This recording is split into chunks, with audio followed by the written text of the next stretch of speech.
చెప్పడం మేము పంబా నది చేరుకున్నాము. మరి పాటలో పాడుతాం పంబా నది చేరాము. మరి పంబ స్నానం చేసాం, పాపాలు వదిలేమని చెప్పేసి అనుకుంటారు కదా పాటలో. అదేవిధంగా పంబా నది చేరాము, పంబా నదిలో స్నానం చేశాము, ఇరుములు ఇప్పుకున్నాము. మొదటిసారి గణపతికి టెంకాయ కొట్టి మేము శరణాలు చెప్తూ మేము బయలుదేరుతూ ఉన్నాము. మరి ఛానల్లో కొంతమంది యూట్యూబ్లో ఫేస్బుక్లో పెడుతున్నారు, బాగా పంబా నది ఉప్పొంగుతుంది, చాలా ఇబ్బందిగా ఉంది, జనం ఒత్తిడి ఉందన్నారు. అలాంటి జరిమల్లో అయితే ఎటువంటి ఇబ్బంది లేదు. మరి పంబా నది కూడా మామూలుగానే ఎప్పటిగా నార్మల్గానే ఉంది, అట్లాంటిది ఏం భయం పెట్టుకోకండి. మరి అదేవిధంగా జనం చూస్తే కూడా చాలా పలసగానే కనిపిస్తున్నారు. ముందు పోయిన వారు ముందు వెళ్ళిపోయారు, చాలా తక్కువగా ఉన్నారు. ఎవరు కూడా ఇబ్బంది పడద్దు. మరి తెలంగాణ ఖమ్మం జిల్లా ఖమ్మం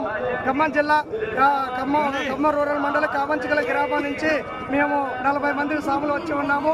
ఈ రోజున స్వామి వారిని మరి దర్శించుకోవడానికి వెళ్తున్నాం. అందరికి కూడా స్వామి శరణం, అయ్యప్ప శరణం.